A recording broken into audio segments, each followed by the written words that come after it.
Here we go! Good evening, sweet world. Welcome to Gamesoverplastic, a very special episode, a DLC as we call it, episode number 4 for the DLC series. We are reacting and recapping the amazing Nintendo Direct we just got. And as you can probably tell, I am not joined by my two co-hosts, Hodge and Midnight. I'm joined by 3 very, very special guests. First of all, we have StrawHat Ninja, the biggest One Piece fan I know. StrawHat, how you doing? Konnichiwa, Minasan. I'm doing great, and I don't know, my other esteemed co-host is also really enjoying One Piece right now. So I just got to say that we're slowly converting people. It's the way to do it. It's the One Piece way. Also joining us is Parrot. Parrot, how are you doing? Great, yes. The One Piece is slowly taking me over. 10 chapters a day, just day by day. It's taking me over. All thanks to Straw Hat. Love to hear that. And finally, last but not least, we are joined by Poot. Poot, how are you doing? I'm doing very well. My diet today has been water and a salad, but other than that, I'm doing good. So I also had a All right, well, we gotta get some. I also had a salad keep going. today. So okay, good. I'm not alone in my suffering then. That's good. It's good to hear. Yeah, I kind of wish I had a salad. I Alright. decided to do some cooking just before this, and it's a bit of a heat wave here. It's like 95, so I was like slaving over the oven. I'm like, why am I doing this to myself right now? Yeah, it hit 98 down here. oof. Yeah, so sorry in advance that I'm in my basement. It's nice and cool down here, but the dogs are also down here with me. So if you hear any barking, it wasn't me, it was them. And again, as the Games Over Plastic listeners know, if my smoke detectors go off, I apologize about that. Sometimes that happens randomly, and it happened last night and yesterday and 2 days ago. But before we begin, I just want to say, Parrot and Straw Hat and Poot, they all have Straw Hat and Parrot have their own podcast called Backlog Brain Rot. Tremendous podcast. I've been on it a few times. It comes out bi-weekly, just like we do, every Monday, kind of very similar to Games Over Plastic, and it is something I look forward to every single time you guys drop an episode. It's an awesome podcast. Yeah, we appreciate it. We usually do like a recap of what we're doing episode, and then we like to do top 10s or top 5s. Those always get spicy. I usually get angry lately, especially because apparently people's tastes are getting worse. I don't know. Yeah, so we love having guests on. So, if you check it out, there's a lot of episodes with Sean on it. He's always a wonderful guest to us. Well, I think the 2D Mario episode was us 4, right? Yeah, it was. It was. We're back again. Yep. We've made amends since Yeah. then. Where we've all hugged it out and made up. So Yeah, that episode got a little contentious. I found that all the episodes I'm on, there's a lot of contentious. There is. You're the nicest guy, but also something happens when you're on there. Gotta get some spice going. yeah, I don't get too worked up about being contentious and disagreeing, because I've long accepted that other people just have inferior opinions. Mm-hmm. So I go in, knowing that you can't be disappointed. So. Well, we all know I have bad gaming taste. I mean, I put 100 hours in Battle in Wonderworld. Yeah, that's pretty bad. Yeah. You deserve a some sort of medal for getting the platinum in that game. Oh, jeez. Also, Poot also has his own podcast. Poot hosts the Why You Should Play podcast, another fantastic podcast, really in depth. It's introduced me to some games that I would have probably never played before. Poot, you want to tell us a little bit about that? Yeah, sure. It's the podcast that I wish I could make more episodes for. First of all, I recently started doing more video for the YouTube links, because I've been trying to, with every episode, I always think about how can I do this better? How can I do the audio better, the video better, etc. But no, yeah, I got in fact, my most recent episode was with Straw Hat Parrot's former co-host Connor, discussing Transistor. And the one before that was with a little obscure BioWare content creator called Mr. Matthew Plays. So I was very, I was very delighted to be able to do that episode, and I'm not saying we have special powers here, but a few days after Maddie and I recorded, the KOTOR remake was announced as being still alive and well. So, and then a few days after that was the Teenage Mutant Ninja Turtles Last Ronin game was announced, and now he just did an interview with Todd Howard. So I saw that. I like to think there's maybe a little bit of good karma there with recording the episode with Maddie. But no, it's been quite an adventure. In fact, Sean was the first guest on the podcast series, and definitely going to look to have Sean and Straw Hat later this year. I know Parrot just did. I don't think it'll be as illustrious as the Chibi Robo episode with Parrot, but we're gonna try. We have a lot of games coming out, and I'm working on. I'm not working on. I have other big guests. Not to toot my own horn or get too presumptuous, but we're working on other bigger guests to do. So, and fingers crossed, maybe we'll all see each other at PAX East next year. So it's just an idea I'm kicking around. Yeah, I'd love to do a Wisp episode and just on PAX games. I think that would be an awesome thing to do. So yeah, just a lot of other things cooking, and gonna try to, like I said, do more episodes at a more frequent clip. So Well, that's awesome to hear. I love listening to your pod. Like I said, you've convinced me to play some games. All right. So before we get started, I just want to say this is Games Over Plastic again, DLC special episode coming to you before our normal episode. You can like us on YouTube, subscribe to us on YouTube. You can listen to us on any podcast services. Leaving a comment or review, that helps us. Honestly, just watching the videos helps. Listening helps. All right. So let's get into it. We had a fantastic Nintendo Direct. So very, very quickly, overall, quick thought. One word to describe the Direct, I would go with immaculate. Parrot. I'm going to say shocking. Straw Hat. Delightful. Poot. Straw Hat stole my word. It was wonderful. Fantastic. And yeah, I couldn't have said it better than myself, boys. So let's get right into the games because we got a lot to go over. And the Direct started off with a series near and dear to my heart. Mario and Luigi Brotherhood, a new entry in the Mario and Luigi series, and it's coming November 7th, 2024. What do we think about this, guys? This is why I picked shocking. I could not believe, like, I really went in, I don't know about you guys, I went in expecting it's the last year of Switch, gonna be a lot of ports, not gonna be, there might be a new Mario Party, which we can get to, we might get a sports game, which we didn't get, so I really just was expecting stuff like that and ports. So when they opened with a new Mario and Luigi game, I was just like completely shocked. It was like instantly made the Direct amazing for me, just right there. Yeah, I also love Mario and Luigi. The only one I haven't played is Paper Jam, which I know Sean actually gifted me earlier this year. I still need to get to it, but I've heard it's the worst one. They've kind of just gone downhill since Bowser's Inside Story, it kind of seems like. But what really made this one look appealing to me is it reminded me a lot of the first one, Superstar Saga, which I love that one.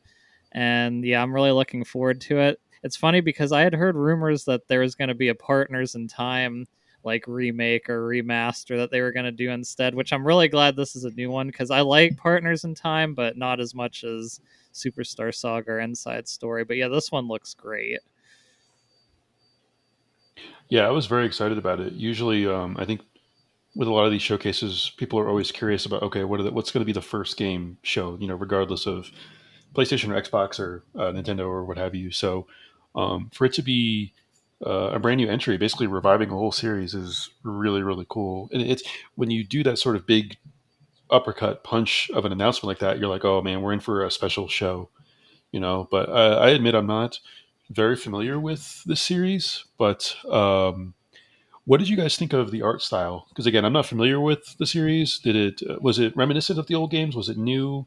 Because for me, it had a little bit. I don't know. Maybe you guys are on the same wavelength. Maybe not. But it had a little bit of like a Dragon Quest vibe to it. A little bit of Toriyama art influence. But I don't know what you guys thought. I think it's like the perfect evolution of the art style for the series because looking back at the the GBA, the Superstar Saga on GBA and the DS games, it's a perfect like full on almost like a 3D rendering of those games. Like the art style is so distinct that the second you see it, you know what type of game it is. Like oh, it's a Mario and Luigi game from that art. And I am just so excited. I definitely got that like Toriyama / Dragon Quest vibe from it. A little bit more a little bit more cartoony, if that's even possible. But I am so excited for this game. I adore these games. The writing of these games is hilarious, and I love turn-based combat, and just the Mario RPG renaissance just continues. Yes. I was thinking the same thing. We got Super Mario RPG remake, and we got Thousand Year Door remake, and now here we are. This is my favorite like Mario RPG series. I love Super Mario RPG, and I played Thousand Year Door for the first time. I did really like it a lot, but Mario and Luigi, I think partially nostalgia, but I just really love the combat in those games, specifically the first three. I do not like anything after that, but just seeing the new trailer had like the bros moves were back, and they were like so like just even like the ones they showed were so like in depth and cool looking that just like there's going to be some like really amazing ones later that they didn't show. And then the enemies looked cool. The concept was like cool. I like that like the camera angle of like them like looking at the island through the what was it like a cannon, and it's like so it's probably gonna be like might be like world based where you can like go around and go like they're probably like bigger stages. I just like love the idea of that, and yeah, no, I was super impressed with this. Yeah, it's crazy that we're gonna have 3 Mario RPGs in 1 year, because Super Mario RPG, the remake, came out in November last year, and then we're getting this one November this year.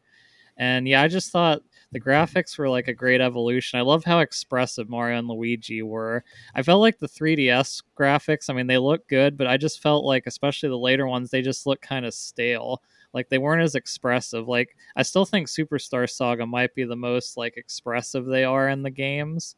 And I feel like this is really going back to it, which is just with all like the brothers moves they were doing, like Parrot said, and even like in the field, like they do like the propellers and go over. That reminded me so much of that, which is just such a great thing. Yeah, looking forward to this. Again, that's November 7th, 2024. The next game they showed was a game we already knew about. Just a little update. It's Nintendo World Championship Editions that comes out about a month from today, actually, July 18th, 2024, just a month away. I like this. I got like NES Remix vibes from it. I like those games. I only played the first NES Remix game. I have not. I probably won't get this game, but for those who are excited, it looks pretty cool. What about you guys? Yeah, I'll definitely get this. I only played NES Remix. I ended up playing the 3DS version. I just played it for the first time, like a month or 2 months ago. And I got really, really obsessed with that. Yeah, I started playing that as soon as this got announced the first time. So I would like seeing a little bit more of it. I didn't need any more. Like I'm already going to get it because I just love the idea. And this is like the perfect game for me. Like I could just pick up my Switch, probably play a few stages, and then take a break and go back to it later. Yeah, for me, I'm definitely interested in it. I don't know if I'm going to be day one. I was going to be, but then there's so much stuff coming out this year now on Switch. I'm like, man, I got to save some money for some other releases. I'll see maybe how much Parrot likes it. I want to see kind of how many modes they have. Like the one cool thing about the remix games is they like combine games together, where this is more like traditional speed running. So, yeah, I'll keep an eye on it. I was tempted to get that physical edition though, cuz it does look really cool. Yeah, Straw Hat spoke to exactly what I was going to mention. I think this went on sale for pre-order recently for the physical version. And then I was also going to say I think it's really novel to basically base an entire product's release around the more hardcore dedicated base of speedrunners, challenge modes, etc. So yeah, I think it's a really really I think it's a really interesting release for Nintendo. It's not something that you would necessarily see them doing, especially in the modern age. But no, it's cool to see that it's getting its own release. Yeah, It's also cool that they're like celebrating the history of Nintendo, Yeah. like going back to that old title, Yeah. World Championship Edition. that's what I was going to say is like Nintendo is just unparalleled at being able to keep making new games while also constantly making us remember the old games and introducing the old games to new audiences. It says there's 13 different NES games in this collection. So I don't know what the 13 are. I don't know if they've announced all of them or what, but I'm sure that out of those 13, there's going to be lots of people that play this game that have never played them before. And then they can introduce them to the older games and they'll play the other games, and just the endless cycle continues. Yeah, and I think if any of the major publishers or platform holders, Nintendo is the one that can do this because, I mean, speedrunning is synonymous with so many, not just of their games, but their franchises. You know, Mario, Zelda, etc. They're just ripe for speedrunning. So it's cool to see them acknowledge that. I think like one of you said that aspect of their legacy. So. All right, next up we had Fairy Tail 2, which comes out in winter 2024. It's a Koei Tecmo action RPG game. I didn't play the first one. I really don't have any interest in Fairy Tail. What about you guys? I don't really like Fairy Tail, so I didn't play the game. I watched the anime for a really long time, and then I just kind of fell off on it. I do think the first game was like a turn-based JRPG, though, where this one's, like you said, action-based. So I would prefer turn-based anyway. So if anything, I'd go back and check out the first one. But yeah, I'm not going to play this. Yeah, if it's not Dragon Ball or One Piece, I'm not really It's not for me.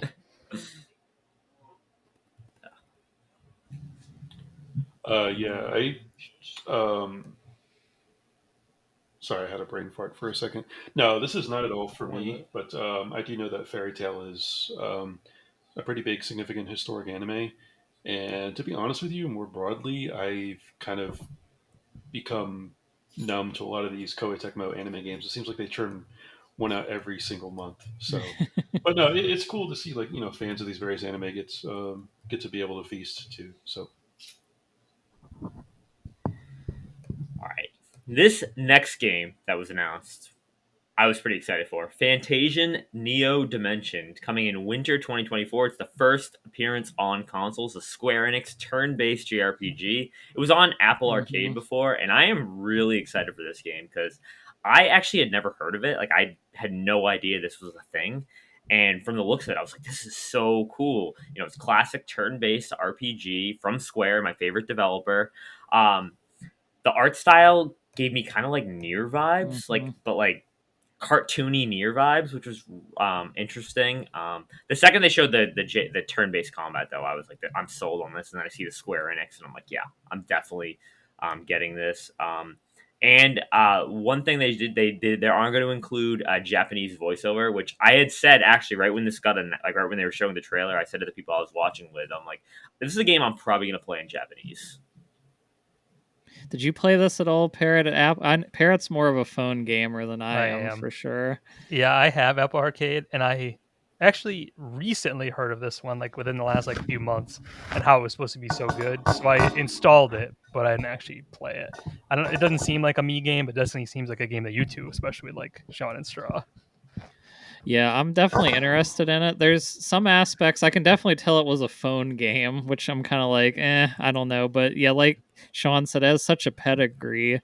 And I am curious like how the attacks work. Like you can shape like the trajectory of the attacks, which is really unique for these type of games. So I'll probably wait and see what the reviews are like or see how much Sean likes it. But it's definitely an interest for me. So yeah, from my understanding, the people I after that I looked up like what people thought of it on Apple Arcade. A lot of people did like it, but they say it does scream like mobile game. Like it has like those mobile game aspects, and you can tell from the art that this was definitely like a phone game. Like you can tell right away.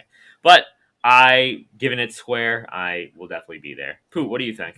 Yeah, it was kind of surreal to see mobile game and then two of the most revered names in Japanese gaming attached. It was like it looks wrong. It's like combining two different like disparate types of food. Like it's not going to taste good. But no, I remember I think there was rumors weeks or months back about this getting off of being stranded on mobile. And seeing some of the diorama work they did for the like the skyboxes and the backdrops is really really cool. And I do whenever I hear about these sort of weird collaborations, I think about how much money was involved, like how much money did Apple like drop in their laps to make this happen. But no, it's good anytime that you get any type of new content from Sakaguchi and Uematsu, you always take it. So it's exciting. Yeah, it was Oh, really yeah. just like a matter of time before this game came.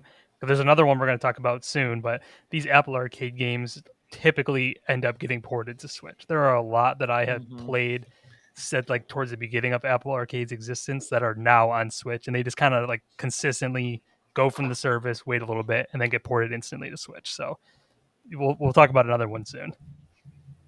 Cool.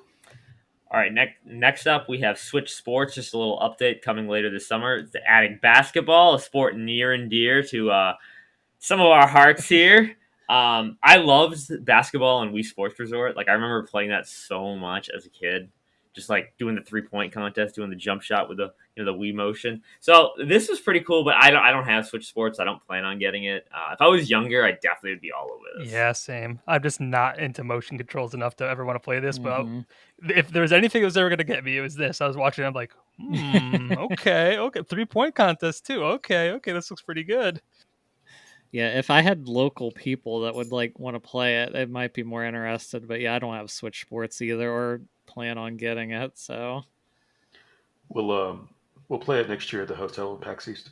Yep, you know, Very go. yeah. See, Go ahead. I would buy it just for that. Yeah, I would too. Yeah, totally.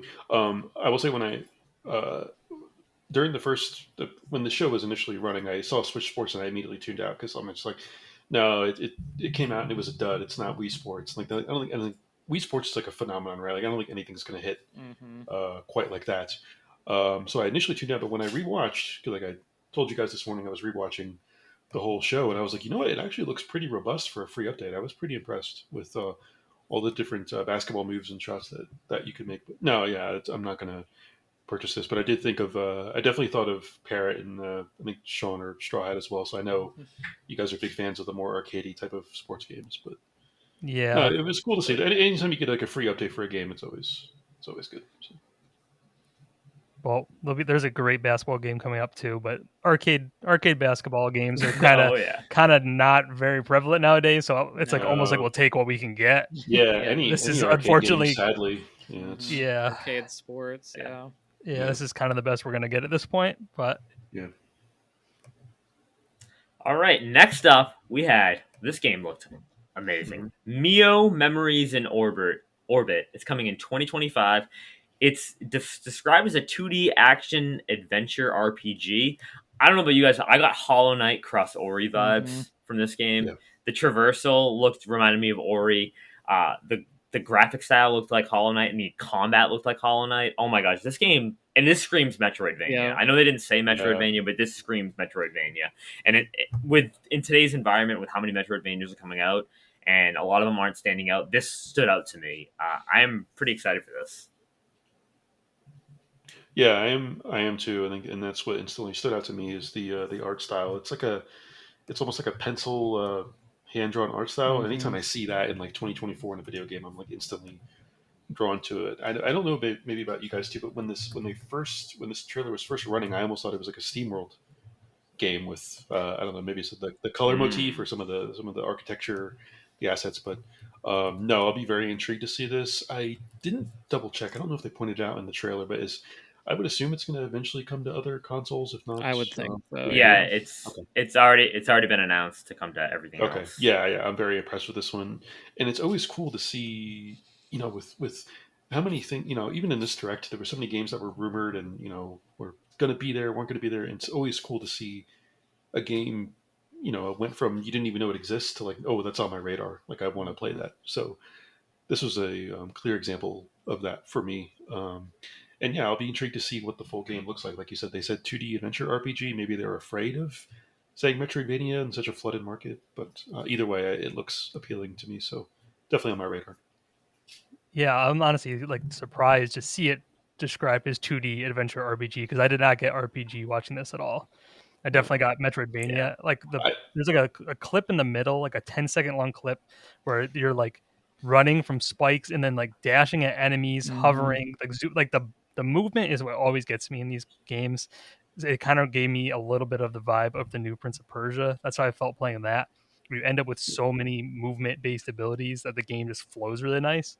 And if the way it looks, it definitely seems very similar, and I would be all in if that's how it is.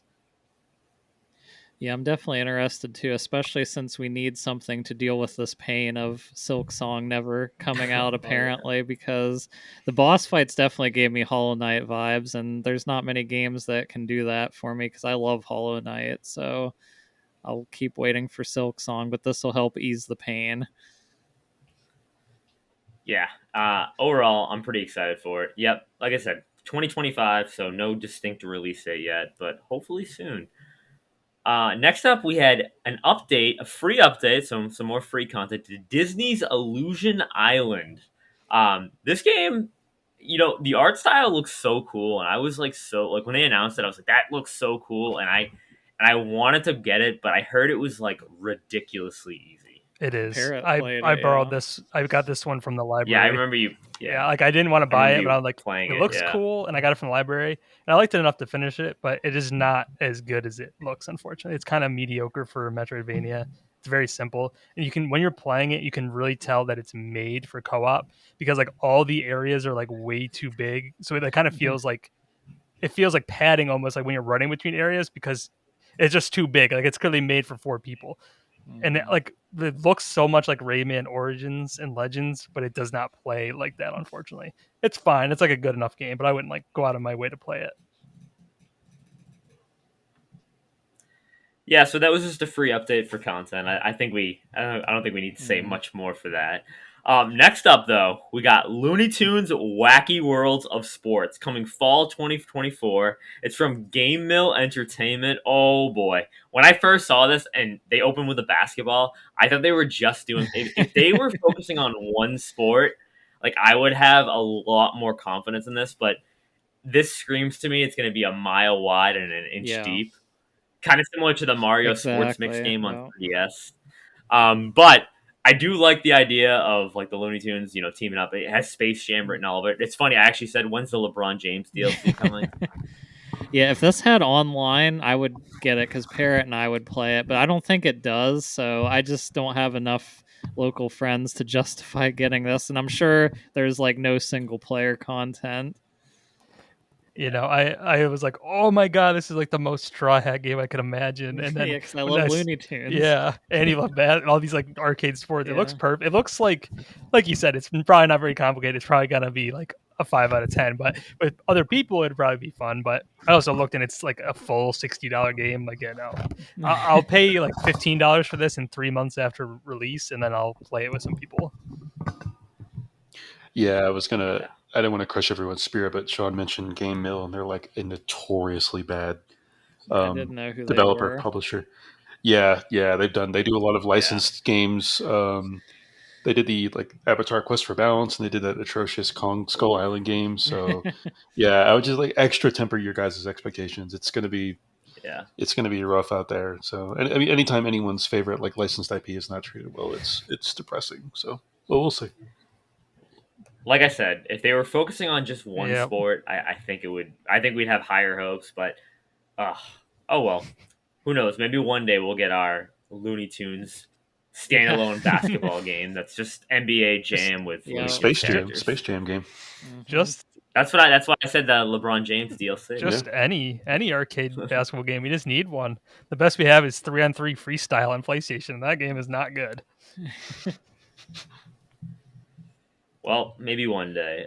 Next up, we had an Among Us update. Honestly, I can't believe people still play Among Us. I forgot about it. It even existed. The only reason I mean, because it was kind of responsible for the direct leak, right? Like everybody thought it was going to be on the 18th, mostly because of them. That's the only reason I recognized it again. Yeah, I kind of thought Among Us had come and gone, but I guess not. Yeah, I had the same attitude. Anytime one of these games I forget exists gets a new update, I'm like, well, I guess people are still playing it if they're releasing a content update. So I would guess there probably has obviously a greatly reduced but probably very dedicated player base. But no, yeah, I mostly am numb to like all these little collabs that they do. So the only thing about Among Us that I hear is when I'm at school teaching and I hear kids go amongst us. That's what they say. They go amongst us. Or anytime we were reading a book and Among Us was like like they were next to Among and then us were next to each other because oh, it's Among Us. I'm like, all right, relax. That's it. Next up, we have a game that's coming out November 1st, 2024. This is Farmagia. I think that's how you pronounce it, Farmagia. Not a great name, but it kind of gave me Pikmin vibes. Like you're growing creatures in a garden. So it's like farming sim, but then it's also like tactical combat using these creatures. They really showcased the wolf, like that wolf creature a lot. They kept showing that. Not a big fan of the name, but I think it's interesting. It's an interesting concept. I do like the art style. It has that very, again, very similar art style to like a Dragon Quest game. It's the fairy tale Very artist, anime. so yeah. What do you guys think of this? the only caution I would say is if it's on other platforms, don't play this on Switch. I know this is about the Direct, but I don't think it would run very well because with all those creatures and stuff, I think I would check this out on a sale, but I have a feeling it's going to be like a very solid 7 at best if I had to predict it. Yeah, I wish it was more like Pikmin than it is. I wasn't really particularly impressed with this one. I didn't mind like the art style, like on the people, but like the monster design, I don't know, something about it. I do not like them.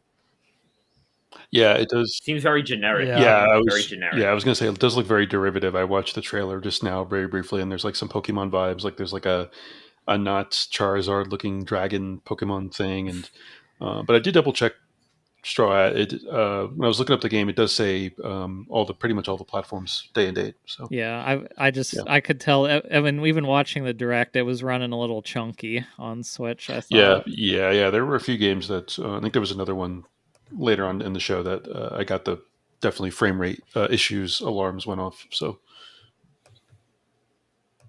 yeah. Well, hopefully those who play it enjoy it. But moving on to a much better announcement. let's go. We have Donkey Kong Country Returns HD. It's coming to the Switch January 16th, 2025. I thought this would be a lot sooner. Like right when they revealed it, I'm like, this screams summer game to me. But January 16th, 2025, we have Donkey Kong Country Returns. This is the second time it's being re-released. Originally 3DS. Yep. No, DS or 3DS, right? 3DS, yep. And then regularly. Yep. Yeah, because the thing with this game is a lot of people say they're releasing this because I guess the Nintendo World is going to have tikis at it, which is from this game. But yeah, this is going to be like the definitive edition of the game, which is nice because the Wii one looked better and ran at 60 FPS, but it was missing, and it had motion controls, number one, which were annoying, of course, in a challenging platformer like DKC. And then the 3DS had these extra levels, but it was only at 30 FPS and obviously didn't even look as good as the Wii version. So this was well needed. And I love Donkey Kong, so I will definitely play this and buy this again. And I'm really hoping this leads to a new Donkey Kong Country because I really want another one. Yeah, I was thinking of you the second they announced it. I'm like, oh, Straw Hat's probably loving this. Yeah, I definitely wish it was a new one, but if this is just like a step to get to another new one, that would be great. So I haven't played this one since the Wii. I never played the 3DS version. I actually had just installed it a few months ago, and I was planning on playing it sometime in the next few months, but now I'm not gonna even bother. I'll just delete it and wait for this one to come out. Yeah, I was a little surprised to see January. They would have thought that this would have been August, since they do have something for September and November and October. So I definitely thought it'd be August, but that's okay. We can wait. Yeah, I'm very excited for this. This is one of I don't know, Straw Hat's opinion is of the rankings, but this is definitely one of the better, if not one of the best, Donkey Kong games. And I think, like Straw Hat also said, it's always good when they release like a definitive version of a game. So I will definitely be picking this up. I'm hoping it's a January release. I'm hoping it's going to be like a reduced price, $40, something like that. But yeah, this is it's Nintendo. Yeah, I wouldn't count on that. I mean, they released. I mean, release Prime Remastered was 40. And, that's true. We'll see. Right. We'll see. How much was Mario versus Donkey Kong? 60. That was 50? And Luigi's Mansion. 50 maybe. Luigi's Mansion 2. That's 40? 60, right? And that's a 3DS remake. Yep. So this is going to be 60, and you're going to gladly pay for it. That's what they're going to say. I will listen. I will be buying this game. I've only played one Donkey Kong Country in my life, and that was Tropical Freeze, and I adore it. Yeah. My only concern is that is Tropical Freeze considered better than this game? Like the level design and everything? Like I need to ask the expert here, Straw Hat. Yeah, it's this one gets overshadowed by Tropical Freeze. I personally like Tropical Freeze more than this game, but I will say that I think Tropical Freeze's strength are also like its story like coherency is better than this one, but some of the levels in this game are really great too. It's definitely up on the same level as Tropical Freeze. It's just more they learned a lot more from this game, I feel like, to go forward. But yeah, it's still a really great game and definitely worth checking out.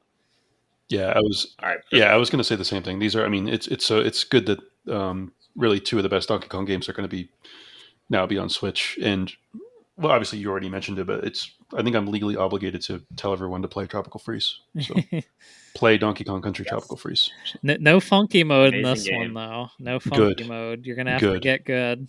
Good. Cranky Kong. All right. So yeah, Donkey Kong Country Returns. Definitely we'll be getting that. All right, next up. Whew. This game looks stunning. Dragon Quest III 2D HD remake coming out just a week after Mario and Luigi, so we got to get our our RPG fix in. November 14th, 2024, and I am so excited for this game. I've been waiting for this game since they announced it, which was that seems like years ago now. Was that years ago? It's been a long time. I don't even remember now. They showed that title screen, but this game looks absolutely gorgeous. I am a sucker for that 2D HD art style. As many people who listen to this show, Octopath is one of my favorite games of all time. Both of them, I adore them, and just this art style looks. I think this looks even better than the Octopath art style. I really love the original Dragon Quest games. I had never played a Dragon Quest game until 2020, and then I just went through and just stormed through a bunch of them. Thank you, emulators. Thank you. Which one? So I'm so excited. Which ones have you played? I'm curious. I've played these three that are coming out, 1, 2, and 3, which they also announced 1 and 2. I'll just say now. In addition to that, they announced 1 and 2 HD coming out later on next year. I've played 1, 2, and 3. I've played 7 and 8, and I've played 11. Nice. Yeah, so I love Dragon Quest also, especially Dragon Quest 11 and 8 are my two favorites. I think those are perfect games. I've also played Dragon Quest 4. I haven't played 3 because I think I had played 1 and 2, and then I knew that 3 was coming. And like you said, they announced that remake so long ago, so I've been waiting. So I'm happy to finally play it. The one thing that people will be happy to know with these ones, especially if you're a little more scared of how long Dragon Quest games are, because both 11 and 8 are super long. I think they say Dragon Quest 3 is only around like 20-25 hours, and 1 is like 7 hours, and 2's like 15. So it's a perfect chance to at least try them without having to put 50-60 hours into them.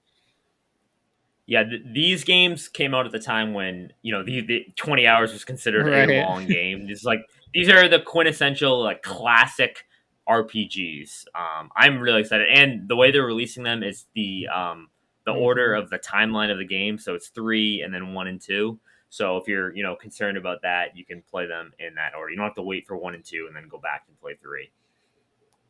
Yeah, the art is just so good in this. I'm not like a Dragon Quest fan. I don't really have a strong opinion on Dragon Quest in general. I played, it feels like a lot, but I played like 25 hours of Dragon Quest 11 and I liked it. But I unfortunately played it on Game Pass, which I then didn't have. And then by the time I got it again, I didn't, it wasn't on the catalog anymore. So I never finished it. And I felt like I liked it a lot, but not enough to replay the 30 hours of it to get back to where I was to keep going for another 60 hours. So, but this one, like hearing that it's not as crazy long is definitely a selling point to me. I'll definitely try this since we have some Steam family share going on. So I'll be able to try this once Straw Hat's done. Yeah, Dragon Quest 1's like your perfect length, Parrot. 7 hours for a JRPG, you're not going to find many of those. I had that game on my NES. I had an NES sometime during high school, and I had, what was it, Dragon Warrior, right? Yeah, Dragon. So I remember Warrior. I got it. Yeah, Dragon. I got Warrior. it at like a bin at GameStop for like 98 cents or something.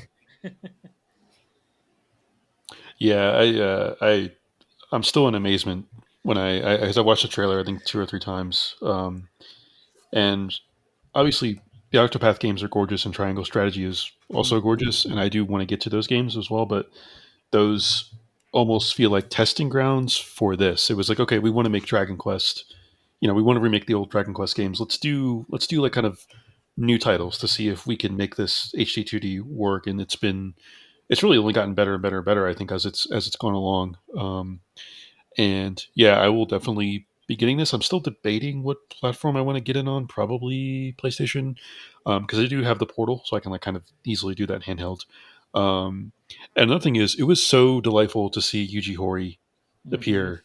Even if his position is like ceremonial, or maybe if he's not like actively developed, it's so good to see him like looking well and being enthusiastic and kind of getting his kind of ceremonial sign off on this project. It was so great to see him. So Yeah, totally.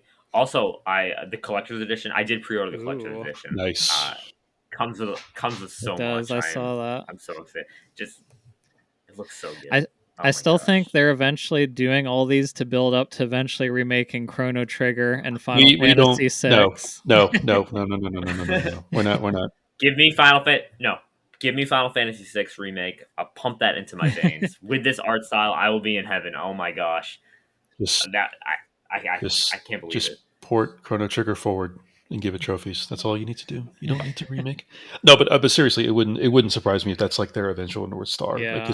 because they know it's like remaking Final Fantasy VII. Right? You cannot screw up a remake of Chrono Trigger. Right? Like you Right. have to do it. You have to do it right. So, but no, it's. If they remade Chrono Trigger, I'd be there day one, of course, because I'm a sucker and a consumer. So, but no, I'm very excited for this. It's November 14th, right? Yeah, and then Yeah. the 1 and 2 are coming out next year. That's man, that's awesome. So, Square Enix, man, As They're they're pumping them out. Sean, they're best, bestowing Sean with gifts multiple times a year. So, yep, best dev in the game, best dev, best publisher. Square Enix Japan. We're not talking about the Western games. I don't think Square Enix Western even exists anymore. They probably don't even acknowledge it. But We don't acknowledge Marvel Avengers.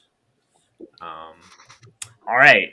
So next up, Parrot, this is for you. Take it. Funko Fusion, September 13th, 2024. Big Funko fan here, Parrot, right? Yep, I do have a lot of Funko Pops. This game, I could see a reality where it's not bad. It kind of like reminds me of like it seems like they're going for like what the old Lego games were, just kind of like seemingly like pretty simple, just like level based thing. But I mean, honestly, like you can watch this trailer multiple times. I couldn't really tell you what the game is, other than that you just play as a million different characters and do random things. But I mean, we all love some of these characters, so maybe it'll be good. I don't really know. I will admit, I was saying, wow, this game is like 10 years too late. But then they showed Back to the Future, and I freaked out because Back to the Future is my favorite movie of all time. I love all three of them, and I kind of freaked out. But I don't think that's enough to get me to buy the game. No. I'm gonna buy this game when it's on sale for like $15 probably, and just to try it or get it from the library or something just to see how it is. I don't like have any thought that I'll buy this thing day one, but watching the trailer, then I saw Shaun of the Dead and Chucky, so I'm like, well, maybe. I was still thinking about Dragon Quest the whole time through this trailer. I would never buy this on Switch. Never buy this on Switch. It looks really not no, good. my only note for this game is that I just have Parrot Gaming. That's all I have. But I will say I did my own research on the internet, and the studio developing this game is also the publisher, and they were founded in 2021. So this is seems like a little bit of an experiment. So I think Parrot, who knows? It's not a developer with a bad reputation. They just don't have any reputation right now. So True. It could be 50-50. hey, you never know. Yeah, you never know. It's not Game Mill, so there's that. So Hopefully, they're Funko super fans. I just don't I know mean, what the team is. they seem enthusiastic about it. Like they have a whole website, and yeah, they're self-publishing too. It looks like. So yeah, you never know. All right, next up, we get back to a staple of Nintendo. We got Luigi's Mansion 2 HD. Just a little update. It's coming out next week. I love the original Luigi's Mansion. I've never played 2. I never played Dark. I never played the third one. I've only played the first one, so I am interested in this. I probably will get. I'm not going to get it day one. I have too much to play right now. Eventually I will, but my sister I know is all over this. She actually pre-ordered, and her pre-order just got canceled from Walmart. They're doing the same thing they did with Thousand Year Yeah, Door, Amazon's and so doing that she too. I don't. Best Buy is the only one I've been able to count on lately with not canceling. So I am interested in this. What about you guys? I know this is a fun series of many. What about you guys? Yeah, I think this is definitely the weakest of the three. I think everybody Mhm. would agree with that. I wasn't gonna get this until there was a Play Asia sale like a month or two ago, where you could get 3 games for $100, and like it included pre-orders. So then I'm like, okay, well, so for for $33, about I'll pay for it. I'll pay that to get it. So whenever it gets here, I'll boot it up and try it. But I'm curious to like go back to it now if I'll like it more or less than before. So I always thought it was like fine. It's probably like Mhm. like a 3 out of 5. It's nothing. It's not bad, but it definitely doesn't have. It's like missing something from the first game. Yeah, I love Luigi's Mansion the series, but that's mainly the first and third one. You should try the third one sometime, Sean, because I think it's just as good as one. I know some people like one the best, which I go back and forth because I think they're both really great. Two's just a little weaker because it's more like it's mission based and in multiple mansions. It's still really good, but it's definitely I'm gonna get it at some point, but not right away. I played it once before, so I'm in no rush to replay it for a while. Yeah, Luigi's Mansion is a series I've not familiar with at all, and I know, well, like Straw Hat said, I think 2 is still generally positively regarded. So I have it pre-ordered. I think I through Play Asia they had a deal for like pre-ordering 3 games. So and that was one of them because I've never played it before. Like I said, so yeah, I'm excited to get to it and to play through the games. I would imagine they're not really overly long or overly demanding. And I think I've always joked that Luigi's Mansion is like actual good Ghostbusters games that people have never gotten. So yeah, I'm excited to get to it. It just oozes charm with. I know you. I think Straw's a huge Luigi fan, so Mhm. it's cool that Nintendo actual does these kind of quirky spin-offs. So I'm excited to dive into the series. I do wish they were I doing one just also. It's it's a little I know odd it's that they've done 2 and 3 on Switch, but not 1, which is and they my did. Yeah, favorite. Yeah. Nintendo does Nintendo things. yeah. So I just remember one is when Luigi got weird. That's when they Yeah. made Yep, Luigi weird. it's an awesome You know? game. And it is fantastic. It was the one of my first GameCube games. I wanted it at when I got my GameCube. I remember I went up to the kiosk at Toys R Us and I said, "I want Luigi's Mansion." There was a bunch of them behind her, and the lady goes, "We don't have any." I was like, "It's right there." She's like, "We don't have any." So I got Super Smash Bros. Well, Melee instead. that worked That's out. okay. Yeah, worked out in the end. Yeah, I ended up getting it later that year, but I adored it. My sister like loves this. Like this is one of her. Mhm. She was the first one to beat it in our house. Like I didn't beat Luigi's Mansion for a while. I remember I used to play it all the time, never could beat it, and then I remember seeing her beat it. And I was like, oh, Joe. And then I ended up going back to it in high school and beating it. But yeah, all right. Moving on, we have the new Denpa Men. It comes out July 22nd, 2024. This kind of gave me Miitopia Yep. vibes. I thought it was originally I'm like, "Oh, is this going to be a sequel to Miitopia?" Which I own Miitopia and I only played it for like an hour and I was like, oh, I don't know why I bought this. Yeah, I had one. Was that the me like where you just were like hang out on an island, like you create people and they just do random things? Because there's a couple me games. I'm trying to remember. Oh no, that was This, like this was the that was this Tamagotchi was the Life or RPG. something like that. Yeah. Yeah. This was the RPG where you use Mii's and like you could like make them into like it's like a Yeah. wizard, a warrior, a monk, or not a monk. I don't Yeah. even know. I don't remember. But you use your Mii's and it was basically just an RPG, a very like vanilla, shallow RPG. Just the fun part was you could dress up your Mii's and you use your players. This is the Scream to me like vibes like that. Yeah, this was a weird one where I just like watched it. It was a 30-second trailer, and I just like watched. I'm like, I don't really know what I just watched, but all right, let's keep moving. I was still thinking about Dragon Quest. yeah, I was going to say the Wii energy is all over this game. If I remember, it has a little bit of. I'm trying to think of what it reminded me of. I don't know. I guess maybe a little bit of Pikmin, but also a little bit of like Katamari. I don't know, just the way the art style looked.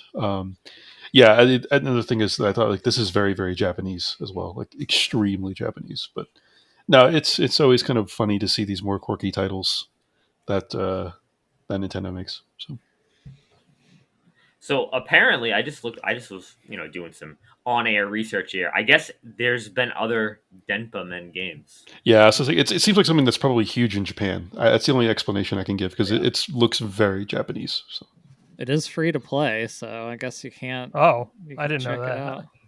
yeah, Now I'm Oh. in. yeah, you can buy a Oh yeah, now I'm 20 in day one. 20 Woo! $20 on a single Denpa. Oh yeah. All right. Next up, we have Metal Slug Tactics Reloaded. This was a shadow drop, so it's out right now. This is basically a tactical spin on Metal Slug. I've never played Metal Slug. I'm not a big tactical RPG guy either, so this is a pass for me. But I know Metal Slug is very important to a lot of people who listen to this show. So, what do you guys think? Yeah, this is more like because there is also a Metal Slug Tactics game, which I've been waiting for, but they haven't. They haven't said much about it lately. I think this is more like a tower defense one, which I do like tower defense games, but I don't know. I might check it out at some point. But I didn't grow up playing Metal Slug either, like you said, Sean. So I really don't have any attachment to the franchise.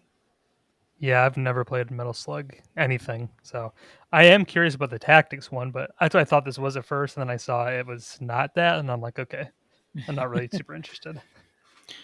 Yeah, I've played a little bit of Metal Slug in the past. This specific game didn't really appeal to me, but I will say I dug some of the art style, especially some of like the bigger boss enemies. Looked pretty well designed. But no, I'm not. This one didn't really hit my radar too hard. Yeah, the Metal Slug's art style did always appeal to me. Yeah. My only history with this playing the original Metal Slug was they had it at the arcade at an ice rink near our house, and my sister did ice skating. So anytime my dad would bring me to like for her lessons, it was either I got French fries or I got to go to the arcade. And I remember I used to play it a couple times, but I didn't like it, and I was really bad. But I kept going back to it because of the art style. All right, next up we have Darkest Dungeon 2. Comes out July 15th, 2024. I have no history with Darkest Dungeon at all, so this did nothing for me. I played a little bit of the first Darkest Dungeon, but it is really brutal. So I think I only tried like it for a couple hours and then I dipped out. I wouldn't mind going back, but yeah, it's not you got to be ready to strap in for the grind because things do not go well for you on these journeys. Yeah, I never even heard of the first one, and I see roguelike turn-based road trip, and yeah, not for me. Now I've heard of Darkest Dungeon, and my understanding is maybe Straw can speak more specifically to it, but yeah, apparently it's brutally hard and there's like permadeath involved, Yeah. and everything. And I will say I did kind of dig the art style, kind of a little bit of that cell shaded sort of pencil drawn art style. Did appeal to me, but no, I can't say I'm ever going to get around to this. If I were to play it, I would probably just play the first one. Yeah. Check it out. Next up, very exciting news here. We got 4 games added to the Nintendo Switch Online expansion. We got the GBA Link to the Past plus 4 Swords with online play. I love 4 Swords Adventures, which is the GameCube version, but I will take what I can get. Give me more Zelda. I don't care. 4 Swords. I had this GBA game, and we had 4 of my friends had the same cartridge. Ooh. We used to play 4 Swords together on the GBA. A Link to the Past is one of my favorite games of all time. As those who listen to the 2D, listen to the Zelda ranking on the Backlog Brain Rot episode, Link to the Past was my number 1 Zelda game. So I'm excited to just replay the GBA version, which was a fantastic port. Plus, we get 4 Swords online. They also added Metroid Fusion, Turok, and Perfect Dark Zero. I've never played any of those games, but I am interested in Metroid Fusion. What do you guys think? Yeah, I think it's actually Zero Mission. Am I right? Am I wrong? Oh, Am I really? right? It is. Yeah. Oh, did I say Fusion? Yeah. Did I say Fusion? Yeah, I meant to say Zero Mission. Sorry. Yeah, no worries. For people that don't know, so Metroid Zero Mission is, for all intents and purposes, it's a remake of the original Metroid. So it's really kind of one you should play. I know, well, not to toot my own horn again, but Sean and I did Axiom Verge for the first episode of my podcast, and very much Metroid inspired. So Again, this would be another Metroid game to knock off of your list if you want to get into the series, and it's a genuine banger of a game. I'm excited to eventually replay it. It's great. And then as far as the other two, I always kind of laugh because between those two and GoldenEye, it's always good reminders for people to be reminded how kind of bad those first person games on N64 were. So remember when GoldenEye dropped, people were hyped about that for 5 minutes, and then like no one played it because it's bad. Yeah, Turok, I will say, is kind of novel, entertaining because you're shooting dinosaurs. Perfect Dark is kind of a GoldenEye knockoff, but no, I would say if you're curious, go check them out. But yeah, don't expect much. The first two, Link to the Past, Four Swords, and especially Zero Mission, are definitely the gems in this release for me. Yeah, I'm really excited to play. I played Four Swords when it was ported to DSiWare. Is that where it was? Pretty sure. But I played it. That was the first time I ever played it because I never knew enough people that had the game, and we only played with 2 people. So I've never played with 4 before. So like adding the online is perfect. So it's gonna. I really look forward to that. Zero Mission's a great game, and I've not played the other 2. Though I will think it's kind of interesting and very, very Nintendo. It's probably because of like family settings, but I like that. To play Turok and Perfect Dark, you have to download a different Nintendo 64 app on your Switch. Like it just is the same thumbnail, but it says rated M or whatever. Plus. Yeah, that was the biggest takeaway for me is they're adding that. Which the first thing I thought it was like, ooh, they can add Conker's Bad Fur Day now, but I don't know if they ever will since Rare owns it. But they have been working with Microsoft, so who knows? Maybe we'll get Conker's Bad Fur Day on there. Got Perfect Dark, so it could also happen. How can they just continue to drip feed these online games though? It's like there's like really no, I don't know how many GBA games and N64 games there are out now, but especially GBA, there are a ton of games they could easily be putting out. I know I need to check out Golden Sun, which is one of Sean's favorites. Yes. And they have a second one on GBA too, right? It's called Golden Sun. So they need to add that at some point. Yeah, they're both of them are. Oh my god, they're phenomenal. Yeah, but highly suggest that. My worst fear is that this drip feed is gonna drip, and then Switch 2 is gonna come out, and there's gonna be some arbitrary reason while the drip starts over again. I hope that's not true. It shouldn't be true, but we shouldn't give them the benefit of the doubt because it's happened. It's happened that way every single time. GameCube drip. Oh, here you go. Here's Mario Kart. Super Mario Circuit. Yeah. Great. Woo. Yippee. All right, next up we have Phantom Brave: The Lost Hero coming out in 2025. This is a turn-based JRPG with a kind of a tactical spin on it. Art styles kind of reminded me of like a cross between like Wind Waker but a little bit more like anime. A little bit more anime than Wind Waker, so not as like cartoony. Did you guys notice the weird scream like right at the beginning of it when one of the characters gets like hit off they're on like a pirate ship and one of the characters gets like smashed off the boat and you hear this like weird scream? I was like, what is going on here? The combat does look interesting. There is some another like farming aspect to this game too. Again, I'm not the biggest tactics guy, but it's not like full on tactics, but there is like a tactical spin to it. What do you guys think? Yeah, I have the first game, which came out in 2004, so it's been 20 years, but I've never played it. It's from the same people that make Disgaea on PlayStation, but it's kind of interesting because I think with Disgaea 6, they started switching to this 3D art style, which I do not like as good as the old art style, which was more 2D. So I still need to play the first one. So obviously, I tried to play Disgaea, was it 5 on Vita or something, and I really wasn't vibing with it, even though I do like tactics games, but I do want to try the original Phantom Brave out at some point. Yeah, I didn't realize it was a sequel. I definitely was going to ask about if it was related to Disgaea, because that's the first thing I thought of when I saw it. Out of all these like RPG games that were announced in this direct that I've never heard of, this was probably the one that looked most like something I would play, but I don't know if I ever will, but I did like the look of it. Yeah, this one was not at all for me. But there was the one Masked Man character. That design looks pretty cool. Another thing I noticed with this, maybe it was just my stream or something, but the performance did look pretty rough. Yeah, I it thought, was it Yes, yeah, was it okay, did. bad. Yeah. yeah, yeah. Especially I'm like, oh, it's just it looks like a pretty straightforward anime game, and I'm like, ooh, why is it running so rough? But yeah, who knows?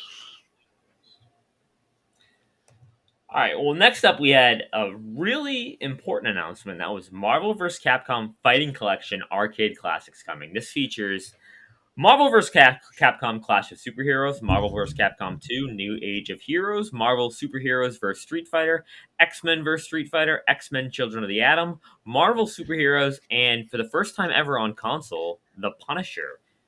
Um, Marvel vs. Capcom, those games are so good. The art style for they blend so well together, the Marvel and Capcom.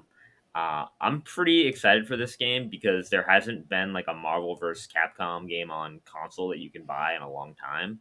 I think it's since they had it on 360, but then it got delisted. Mhm. I think you have to go back to like the PS2, Yeah, Dreamcast.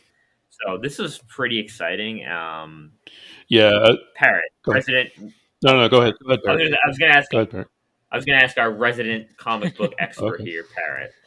I've actually never played any of these, so I was really Wow. even then. Oh, I've like I was never a fighting game person growing up. So like I honestly I would say I wasn't even a fighting game person until like 2 weeks ago when I bought Street Fighter 6 on a whim, and now I'm like obsessed with playing it. So now all of a sudden I'm like, wow, this looks amazing, and I let's definitely want to get go. this. Awesome. Yeah. For those who, I guess maybe you're not familiar with fighting games, or I'm not really a like I have some knowledge of fighting game franchises, and I'm not really a fighting game person though. It's far from one of my favorite genres. But yeah, Marvel vs. Capcom 2 is like a legendary fighting Mhm. game. It's really it's like a one of a kind, and it was stranded on those previous consoles, PS2, Dreamcast. I think physical copies go for like close to $200. I didn't think to check.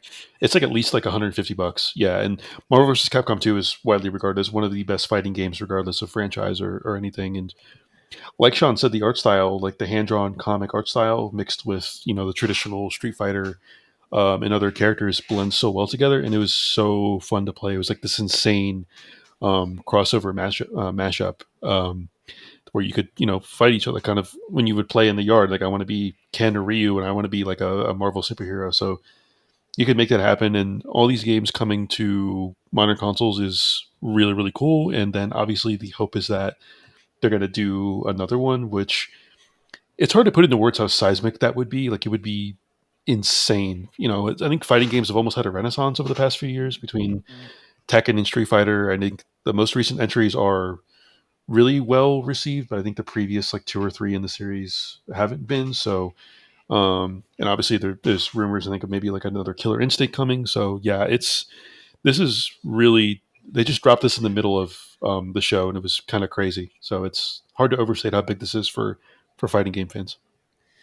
I've always loved the idea of fighting games and I like playing them, but I'm just have never been very good and then I get Me too. impatient. So other than Smash is the one I've always of course go back to, but I did play the most Marvel vs. Capcom game I've actually played was Ultimate on Vita. Like they had Ultimate Marvel vs. Capcom 3 on Vita, and I played that one a lot because they had Phoenix Wright and Amaterasu from Okami. So I always like playing as them, but I need to really like sit down and like play fighting games with people because I do always like playing them. I just always get intimidated by like how much you need to practice to get good and stuff. But like I got DBZ Fighters and I love playing that game. Like it's just so beautiful to play. And like I love that the people as Arc Systems who makes them because I played the Blaze Blue games a lot too. So I like playing them. It's just I usually get intimidated and then stop. So Yeah, similar here. I'm not good at fighting games. I like playing them. Outside of Smash Brothers, I consider myself pretty good at Smash, but outside of that, I'm really bad. Like when I played Injustice, I just played it for the story mode. That's what I always did That with was it. Injustice and Mortal Kombat. But yeah, and Yeah, now that I'm into Street Fighter, all of a sudden now I'm like really interested in like I always wanted to be good at fighting games, and so I just feel like I just needed to I needed to just pick one and just try it mhm. more than just playing it casually and just like play it a few times a week and like actually like, figure out how it works. And now I feel like okay, I'm kind of starting to get it, and it's definitely a satisfying feeling to go from like horrible to like oh, I at least understand what's happening. It's so I look forward to hopefully getting to like decent one day. That'd be nice. All right, next up we have a new Mario Party, Super Mario Party Jamboree, coming out October 17th, 2024. Now, I am very interested that they went with a Super Mario Party title, because the Super Mario Party on Wii is, I mean, on Wii, on Switch is considered like the worst one. One kind of cool thing is they do have two returning boards, which is the main Mario stage from Mario Party 1, and then they have like the train stage from Mario, the Western Wild World. West World from from Mario it's Party Rainbow 2. Castle. That's my favorite board from Mario Party 1. So I was very happy that I like one the came Luigi back. board. Luigi's board is chaos, so I can see why you like I that love that one. one. Absolutely love it. Yeah, I was a little concerned when they announced this too, because of what you said. It seems like they're combining Super Mario Party with the Superstars, which came later, which was just the retro ones, and I'm feeling a little better about it, because it seems like the stars are back to 20 coins. They don't have weird character dice blocks for each character like Super Mario Party did, and all the boards actually look really fun to play. Now, I know they have motion mini games, but it sounds like you can turn those off because they're not allowed to be for online play, obviously. But as long as it has online for the regular modes, I'm definitely going to get it. They haven't announced it yet, but Mario Party Superstars had it, so I think they're going to have it. And it looks good. Like, a lot of the stuff looks promising. Well, they did announce an online aspect, because they have that Right, Koopathon with like 20 players, which that actually does kind of look did look fun, pretty yeah. cool. Like a little their spin on the decathlon. There's a lot of Mario characters to choose from in that. So yeah, what about you guys? Parrot hates Mario Party. Parrot hates I Mario know. Party? Oh my I god. do. I hate it. I'll get this game if I'm like begged. If someone is begging me to buy this, I'll play it. But I'll play it very begrudgingly. Well, yeah, that's let's see the tour. Yeah, we'll play this at PAX East at the hotel next year too. So, but no, again, it's just kind of crazy in the midst of this whole direct. They just casually, oh, we're just going to drop a whole new Mario Party in the middle of it. It's like, what?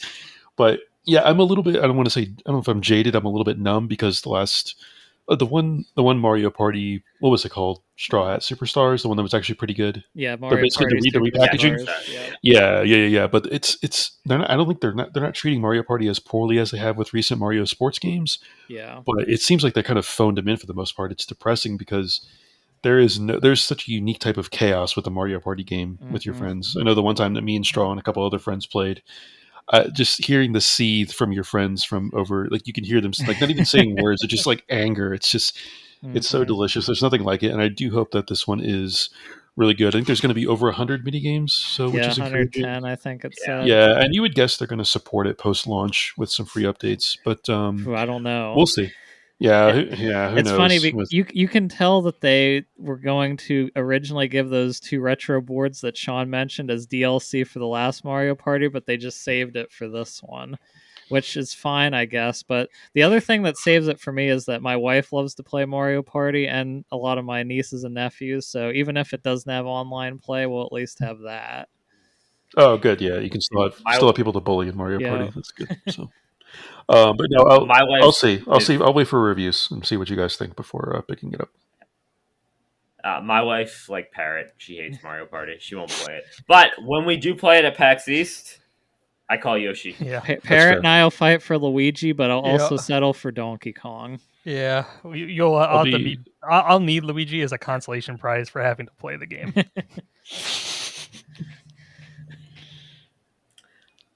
All right. Next up, we have what I think was one of the best announcements. We have The Legend of Zelda Echoes of Wisdom coming out September 26, 2024. Also, a Switch Lite console edition. Switch Lite gets its own console. I am blown away by this. This has the Link's Awakening art style, which I cannot wait. You get to actually play as Zelda. When the trailer opened up, they were showing the ending of A Link to the Past. So I was thinking, oh my god, are we getting a sequel, like another sequel to A Link to the Past, not A Link Between Worlds, something different? But nope, you get to play as Zelda. It looks really interesting. It has the Breath of the Wild / Right. Tears of the Kingdom kind of font style. Yeah. In the title. Also, they have that Breath of the Wild shot where it Yep. kind of like pans behind her and you just see Yeah. the overall world. I am pretty excited for this game. It looks so cool. You can like conjure up like basically anything you find in the world and kind of use it to your advantage to solve puzzles and for combat. You get to finally play as Zelda. We don't include those horrific CDI games. The only thing they missed is they should have called it The Legend of Link. Right, that would have been picture perfect. It also shows like a lot of, like you said, Breath of the Wild and Tears of the Kingdom. Like it reminds me a lot of that because you pretty much have to figure out how to get over certain obstacles, and you can do it different ways through the creation tool. And they even had like the Breath of the Wild stamina meter, if you guys notice when Zelda swam. Yeah, I did see that. Yep. So yeah, it's definitely very trying to get the people that love that game, like me, to get it. So. Yeah, it's funny, Sean, you mentioned the ending of Link to the Past because I think people have already pointed out, just based on that behind overhead shot, that it's the Link to the Past map or something very, very similar to that. So it's similar, but there were some I've played Link to the Past so many times. There are some areas that I didn't recognize, and I don't know if that's just because it's like the clay art style, like from Link's Awakening, that they might have made some artistic changes. But there are, like I said, there's some areas I didn't recognize. So regardless, I am super hyped for this. I was expecting, if we were going to get a 2D Zelda, I was expecting just a remake of the Oracle games. Yeah, that's what I initially thought. I mean, as my very first reaction, as soon as I saw that Link's Awakening art style, I'm like, yes, I'm in. Like, I don't really care what game they're doing, whether it's a remake. Yeah. Because when they did that Link's Awakening remake, I'm like, they're not going to do a one and done with this style. It's kind of like the HD2D with Square Enix, right? Like they're going to mine this because it's absolutely amazing, especially in handheld and on OLED. I'm so excited for this. There were rumors that there was going to be a 2D Zelda where you play as Zelda like a few days before. So I was curious, like, what angle are they gonna do with the gameplay? And Aonuma-san basically was part of his sales pitch. Was like, hey, we realize we need to do something different, not just give her a sword and have playable as like a female Link, So, yeah, it looks absolutely delightful. I had a few things. One is the Switch Lite that looks amazing. It harkens back to like the original Zelda cartridge, the gold cartridge. I want to get one of those day one. And how many of you are going to get the inevitable Zelda amiibo that they sell? Oh, me. The blue hooded Zelda. Oh, it looks adorable. Yeah, I cannot wait. It's going to be great. And it's coming out in September. Like it's awesome that we didn't even know this game exists, and now it's coming out in September. So my only caveat is I am afraid of the performance because when you're going to be spawning like so many assets or creatures on the screen, the Link's Awakening remake did not run the best on Switch. So that plus all the chaos of all the different like interactive elements that you'll be able to spawn with the echoes. So we'll see. Like very worst case, I'll wait for Switch 2. Maybe it'll run it better. So, but we'll see. That's what I love so much about Nintendo's strategy in general, is that they can surprise us with a game and it's like, all right, and it comes out like 3 months from now. And that's what I like. I just don't really like the announce a game, oh, we're not going to see anything from this for like 2 or 3 more years. Like that doesn't get me excited. Pretty much for me, if I don't see a date or a year that is within a year of what I'm in, I just like don't care. So this was very exciting. A very good surprise. Now, Sean, are you worried at all that it might be too similar to Breath of the Wild or Tears of the Kingdom? Because I know you were not a fan. No, I am. I have the utmost confidence that this is going to be a more traditional 2D Zelda, and as you guys know, 2D Zeldas, I prefer 2D over 3D. I love this art style. Just, oh my god, like Poot said, like right when they showed it, I was like already. So I'm already in. I can't wait. And hey, you know what? I was thinking, been in a Legend of Zelda mood. I might go back and try Breath of the Wild or Tears of the Kingdom. That's really funny because I had the same thought after this trailer. Because I'm not a Tears of the Kingdom fan. I dropped it. I dropped it after like 5 hours. But I'm like, maybe I will go in again and see what it's like. But we'll see. I mean, if you do it, I'll do it. You know what? Let's do it. All right, we got it. All right, now moving on. Ooh. Talk about another banger that's coming up. We have Just Dance 2025. Oh my gosh. Now the real question is, will this be out on the Nintendo I Wii? hope so. That'd be the only way I would buy it. Even then, I Yeah. won't buy it. The whiplash was comical, so I honestly liked that this trailer was here. It's just really funny to go brand new Zelda you never knew was coming. All right, now we got Just Dance. Got to throw Ubisoft the Yep. bag. Yeah, this is another case of like I forget that this series exists, and I guess it's still popular because they keep releasing them, and I guess people keep buying them. So My favorite part of these games getting announced is that if you're watching reaction videos, the streamers always are like, "Oh no, we gotta mute this or we gotta like talk over this because they get copyright straight from the songs." Never played one, probably never will. All right, next up. Now, this game was announced earlier, but I forgot to put it in the rundown, so I just kind of included it here. I felt like it fit. We have Hello Kitty Island Adventure coming in 2025. Now, Parrot, I know you're a big Hello Kitty fan, so let's hear it. I'm not, but I'm a fan of that and the anime Agretzko, and I saw she's in this game, so I gotta have to try it. This is another one, like we mentioned earlier, another Apple Arcade game that had its time on phones, and now here it comes to Switch. But it doesn't come out until 2025, I think. But I don't really know a lot about this game. I hadn't tried it on my iPhone. I know it is like Animal Crossing adjacent in some way. I don't really know how it like actually functions. I've heard it has a crazy amount of single player content. I think I heard somebody say it has like 80 hours worth of like content, so strap in. the Hello Kitty extended universe is vast and dense. But no, I had the same reaction. And when I first saw this, when I watched the replay, I'm like, wait, was that an actual game or was it an expansion for Animal Crossing? Because I thought it was an expansion. Like, oh, it's a whole new game. Okay, whatever. But no, yeah, it's obviously an Animal Crossing ripoff, which fair enough. I mean, Animal Crossing was like a phenomenon. So, like with farming games and other cozy games, like take advantage of it. So with an IP, maybe if the Hello Kitty one doesn't do it for you, like pretty shortly after this one came out, there was also one that I think is also Animal Crossing adjacent that is Tamagotchi themed. So maybe cross your fingers if you want that one to come out on Switch too. Yeah, you can just have multiple. I mean, if they're on mobile, you can just buy multiple phones to play them all at once. Perfect. Yeah, there's only so many of these games I could play. Like one a year is like enough, and I don't ever like fit. Like I usually put Animal Crossing, the Switch one, I put like 100 hours into. I've never played another game like that as much, but I'll dabble in some. I don't know if I'll dabble in the Hello Kitty one anytime soon, but no, yeah, I think this is another case of where people saw Animal Crossing during COVID, and that's not as much of a phenomenon as Animal Crossing was. It's during COVID, so it's kind of like a double bump. I think anything's going to quite hit that hard for hopefully for a while. So, Yep. Oh well, Hello Kitty. I just still can't believe Hello Kitty's a thing. yeah. All right, moving on. We have just a little update. We heard this announcement earlier during the Summer Games Fest. Lego Horizon coming holiday 2024. We just saw a little bit more of it. I love the Horizon series. Like I love Forbidden West and I love Zero Dawn. Forbidden West is actually like a top 25 game of all time for me. I will be getting this day one, not on Switch. I'll be playing it on PlayStation.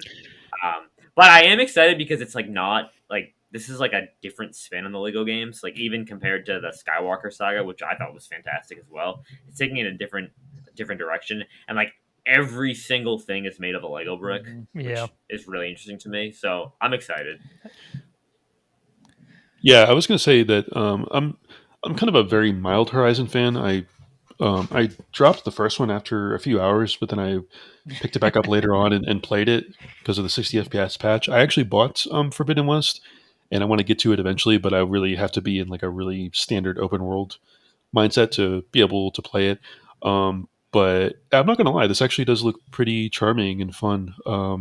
Horizon translates well to Lego. In fact, there's already the tall neck Lego figurine that released some time ago. Mm-hmm. So those robot dinosaurs translate well to Lego. And yeah, this looks charming. But like you said, I'm not going to get it on Switch. It just screams performance issues when you're talking about like Lego things being destroyed and breaking apart. And I've kind of hit and miss with the Lego games. They've been too collectathon for me. But like you said, I think this one is going to be maybe not as collectathon heavy. So yeah, I may consider it. That's one thing I've had with Horizon. There hasn't been much charm or personality to me with the characters in the world, but this seems to really Lego motif seems to really benefit Horizon, add some levity and charm to it. So Yeah, I still have not played Forbidden West, but maybe this will motivate me to play it sooner. It's one of those games that like it's always on my mind where like, oh, I gotta play that, but then like I'll buy something else or something will come out. So it's like always like, oh, it's a game I'll get to like in a couple months, but the couple months just kind of just keeps going on and on and on. Yeah. But I didn't even dislike Horizon 1. I liked it at the time. And I think I'll probably like Forbidden West, but Lego Horizon, I don't know. It does look really good. Honestly, it's better than I thought it would be. And for the Yeah. first time, as far as I know, there is online co-op in this one, which is something that Lego games never had for whatever reason. Yeah, I feel like it'll sell really well on Switch, even though like none of us would get it on there. But yeah, Horizons, like I did like Zero Dawn. I want to replay it before I play Forbidden West again, just because they're both on PC now. But I'm curious, Sean, do you like Forbidden West more than Ghosts of Tsushima? Yeah, I Okay, do. I do like Forbidden West more than because Ghost I of Tsushima. love Ghost of Tsushima. That's one of my favorite open world games for sure. So I was just curious how it compares for you. So the reason why I like it better, I think gameplay wise overall, I think they're both fantastic. I think the world design in both are great too. But I like the story of Forbidden West. Like it is you cannot you won't see it coming. Okay. Like the way the story falls out, and I thought it was fantastic. I do like the characters. I know a lot of people give Aloy a lot of a lot of hate. I really like Aloy a lot, and I like the universe of Horizon, but they're both great. Oh, All right, moving on. We just got a port of Stray, the 2022 cat game that took everyone by storm. It's coming holiday 2024 for Switch. Again, if you're gonna play Yeah, Stray, don't this play it looked on bad Switch. on Switch. I still need to play it. I still Yeah. haven't played it yet, but yeah, I definitely would not play it on Switch. Yeah. It's a I'm not a cat guy, and I liked yep, it. same. yeah. It's a fun enough game. I would say just going in straw, just know it's not like a completely free movement game. Like there's contextual jumping, from ledges and everything. So it does kind of hold your hand a little bit in that regard. But the sort of post-apocalyptic sci-fi world is cool, and there's a quietness to it that I found kind of zen. Moving about the world is like obviously you're very quietly moving as a cat. There's some cool visuals that I don't want to spoil, and I actually really liked the ending. The ending was super cool, was unexpected. Nice. That I really liked. But yeah, it's a solid title for sure. Yeah, don't play it on Yeah. Switch. Just play it on PS5. Or I would assume maybe it's on PC. I don't Oh know, but yeah, it is. Yeah, I've seen it yeah, on yeah, Steam sale a few times. don't get it on Switch. I mean, even you could see from the video there. I'm like, oh, it looks rough. So Crunchy. It was like it was I stuttering. know. yeah, it was stuttering, and there's some cool visuals that you'll want to see on a big screen. So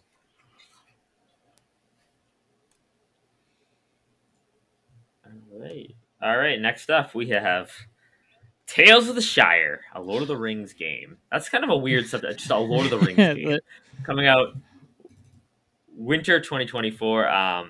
This art style kind of freaks It's me out. weird. Not gonna lie. Yeah. yeah, I mean, I love Yeah, Lord of the Yeah. Rings, but I really have no interest in me this too. game. I even like farming Yeah. games, but I'm just like, there's so many that look like they do a lot more than this. So I'm not really interested in it at all.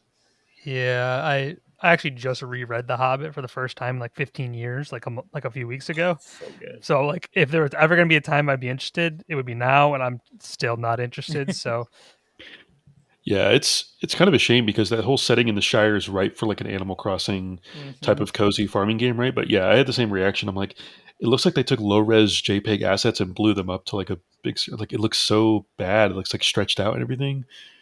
But I don't know. It looks kind of charming enough as some of the interiors or when you're cooking food, and I don't know. I'm imagining someone playing it like during the holidays when they're by a fireplace and they have hot cocoa or coffee or something. So yeah, who knows? Who knows? It could be good. And like I said, the setting is ripe for that type of game. I kind of feel like it'll probably be fine. But it's like Straw said, there's just so many of these Animal Crossing / farming type of games that it's like Yeah.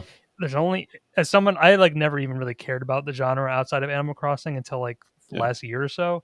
But there's only Yeah. so many of these I'm gonna play, and I tried like two so far in the last like year and a half. Like I'm not gonna jump into a million of these. Yeah. And even with as big of a licensed IP as Lord of the Rings is, I don't know. I think my guess would be their primary audience is going to be mobile, assuming that it's good because I mean it looks like a mobile game, but Mhm. I don't know. It looks like a bad Nickelodeon early like Jimmy Neutron art Yeah, style. like I feel Yeah, like it does have kind of that haunt. Like it's almost kind of creepy looking. So yeah, I feel like this sort of idea, like I've played this recently, I actually really like it, but like Disney Dreamlight Valley is the same thing as this, but probably with a more Better. famous IP and better. So it's like I just don't yeah, see this going well. and all these like licensed IP Animal Crossing knockoffs got greenlit as Animal Crossing was Right. huge, and this is they're releasing now. So it's Yeah. you can kind of see the time frame of the events. So All right, we only have a few games left. Coming up next is Ace Attorney Investigation Collection, which is just a collection of a lot of the Ace Attorney games. This comes out September 6th, 2024. Never played an Ace Attorney game. I Oh do want man, to play it, Sean. but I know, I've never played them. I It's sad. I love need Ace to. Attorney, and I'm so happy because we have now all of them in the U.S. Like, well, I think that we might be missing like one weird one, crossover one or something, but we have all the like these are spin-off ones, but we finally got 4, 5, and 6 on Switch and off of 3DS earlier this year, and now we get these investigation games, which were the first one came over to the U.S. on DS, but the second one never did. So I'm very excited. I played all of them except I need to play 5 and 6 and then these two yet, and then I'll be caught up. And then Capcom finally make a new one. You can't milk the old ones forever. You finally have to make a new one now. yeah, I'm not. I'm like Sean. I'm not really familiar. I'm aware of Ace Attorney and I kind of understand what the games are, but I haven't played a single one, and I'm not familiar with the series. And I am convinced they're just making up Ace Attorney games. And it seems like every month there's like a new Ace Attorney collection that's releasing. I'm like, what? Where do these games come from? But no, it's cool. It's obviously very memeable with like objection and all these like eccentric characters and yeah, it does have that sort of charm and appeal to it. But no, it's cool anytime that like games that were stranded in Japan come over to the West and or get ported forward to modern platforms is always cool. So yeah, Capcom is they're cooking in so many respects with new games, and you know they had Marvel versus Capcom obviously earlier. So yeah, the Capcom Assance is continuing. It's awesome to see. Yeah, I only ever played Ace Attorney 1 and I liked it enough. I'm not sure I like it enough to play, 17 more of them. So Oh, they're so good. I am gonna play them. I will be playing them. At least now they're available on everything. I think pretty much all Yeah. the games are on Yeah. everything now, which was the biggest issue before. They were pretty much on DS or your phone. That's all you could play them on. Yeah, that's part of Capcom really having a glow up is they're supporting like. Yeah. Well, I think it's a shame like Marvel versus Capcom collection isn't coming to Xbox, which is a bummer. But really, a lot of their big titles, I mean, they're coming to PC day one, so it's cool to see them really branching out. And so Square Enix is the same way; they seem to be playing ball with more platforms as well, which is good. All right, next up we have a game that got me pretty excited. 100 Line Last Defense Academy coming in 2025. Same people who made Danganronpa. I like Danganronpa a lot. This was very interesting.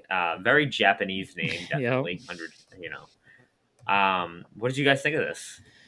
I was I was very. Oh, go ahead. I was very. This is the only thing I'll say. I'm very happy for Straw Hat. This is like, this has to be like your dream game, Danganronpa plus Tactics. Like Yep. what? It's like did you go to like Spike Chunsoft and was like, this is what we're doing? Pretty much. That's Good. what I would have did because I did like Project Raincoat. I thought it was good, but I didn't like it as much as the Danganronpa games. And this looks a lot more like Danganronpa. Like you have the school setting with the 15 or 16 students. You have to probably decide who's going to live, who's going to die based on that. And then throw tactics in. Yeah, this is definitely my type of game. I was already looking it up, and thank goodness it's not a Switch exclusive like Raincoat was, because Project Raincoat had some rough sections on Switch, and I was like, this is gonna be rough too. But this is on Steam at least day one with Switch. I'm sure it's coming to Sony as well, but yeah, I'm very excited for this. yeah, I thought of you as soon as I saw this. I couldn't believe it. As soon as that Tactics grid came up, I'm like, you've got to be kidding me. Yeah, I really like Danganronpa and I like Zero Escape, but I really basically anything that's come out from either of those like creative people since then I don't really care that much about. Like I liked Somnium Files 1 enough, but I didn't play the second one. I didn't play Rain Code. World's End Club or whatever. I definitely didn't play that. So I'm gonna need like a really, really glowing Straw Hat review before I try this. Yeah, we'll see. It's looking promising. All right. Next up, we had a game that got me really excited: Romancing Saga 2: Revenge of the Seven. It's a remake of a Japanese game that came out in 1993. We never got the second Romancing Saga game over in the West, so I am really excited about this. It looked really good, like the It did. graphics and the art style. It's a full-on remake. I am pretty excited. I do like the Saga games, the Romancing Saga games, a lot. What do you think, guys? What do you guys think of this? Yeah, I was impressed for how good it looked. And it's coming to Switch October 24th, so it's not going to be a cross-gen title. I was like, wow, I don't know how they're going to get that running. I don't know if, again, like they have some wizards that make for Switch, like Monolith Soft, and some others that just get some things running really, really well. But yeah, that was what stood out to me, is like, of all the titles that were shown here, this one looked really, really impressive for the platform it's going to be releasing on. So And it's the second Saga game they're releasing this year, because they just released Saga Emerald Beyond, which I have in my lineup ready to play, which I will be playing and this summer. is like, I don't know how familiar you are, Sean, but this is like a ground up remake, like from scratch, or is it like a more of like a remaster? Okay, Yeah, cool. it's a grind up Cool. remake. Yeah. As big as of a JRPG fan as I am, I've never played a Saga game, so I'm gonna need you to guide me, Sean, on is there like an order you should play, or are they pretty much all self-contained? No, they're all self contained. If you like stories with multiple protagonists and choices, Okay. then you'll like this game, and I know you Yeah. do. So I know you will. Yeah, Like the combat is kind of shallow, Okay. though. It's not like wicked complicated. This one has definitely looked the most appealing to me of the ones I've seen so far, and I think Moo said he was going to get it for the Steam Family Library. So if he does, I was going to check it out anyway. But yeah, it looked really good. Where some of the other ones in the past, I've thought they've looked okay, but they haven't looked to this level of like graphic fidelity and just how impressive it looked. I thought it looked really good. Yeah. Choice really does matter in these games too, like choosing which characters you talk Nice. to. It's like vanilla though, because again, Old, it came out yeah. early '90s. So yeah, but it is good. I am looking forward to it. All right, I know Parrot's really Yeah, excited about that he's game. speechless. Yeah, that's not a Parrot game. All right, last announcement.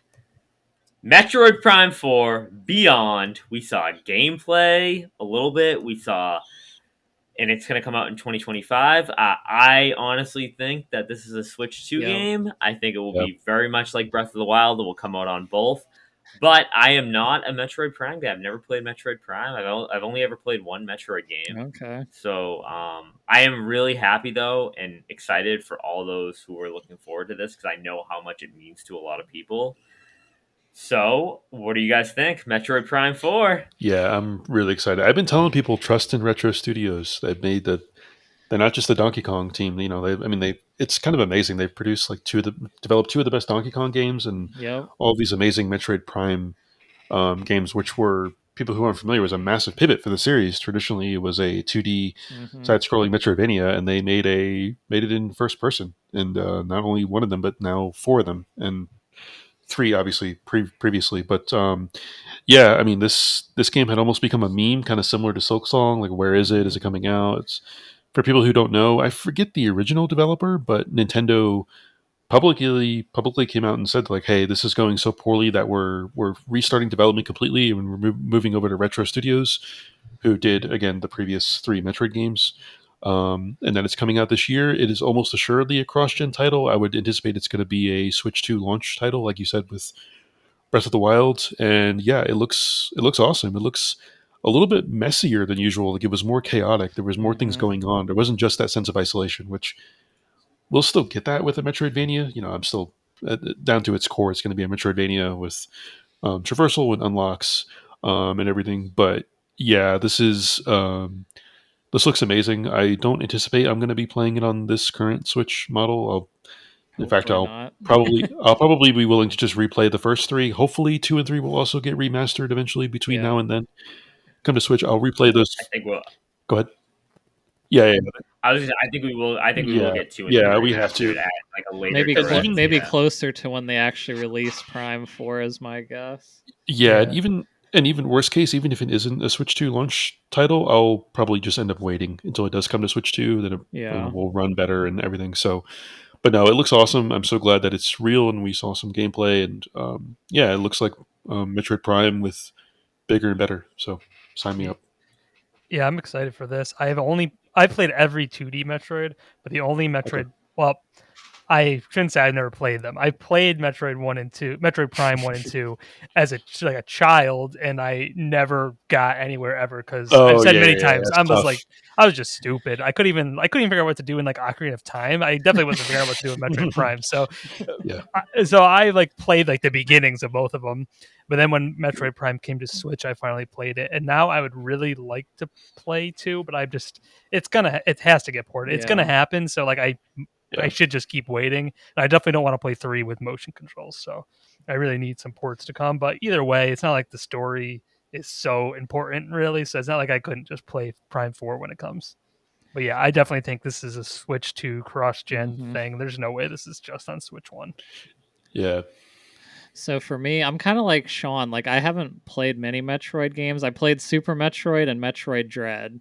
I really like, especially I love Those Dread. are both bangers. Yeah, Dread was great. I have Prime Remastered coming up on my docket soon. I was waiting for the physical release and I had trouble finding it for a while, but I got that coming up. But yeah, other than that, I've never played any Prime games, but this does look good. So if I like 1, I'm definitely going to be in for 4. I'm wondering what kind of the thing they're going to do with 4 is, because it, like you said, Poot, it looks a lot more chaotic, like there's a battle. I'm guessing that's like the opening sequence of the game. Yeah, I would guess that's like the first 5 minutes of the game, to be honest with you. Some people are wondering if it's going to be a little more open world, which I know would scare Parrot away a bit, but they pan to that giant island shot, and I could see them, because from what I've heard, each Metroid Prime kind of has like a specific, like, not like a gimmick, but like a different thing that they do. So I could see that happening.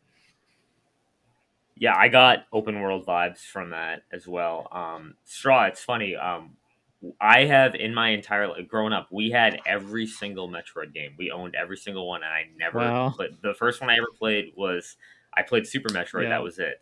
But it's my sister's favorite franchise. It's Metroid Prime specifically. That's her favorite game of all time. So after the trailer, all I got a text from her is LFG. I can't believe it. I am so in. We better get a Switch 2 Metroid themed console. Could happen. Oh yeah, that would be awesome. Have they ever done a Metroid console? That's the only. I don't know if They did have.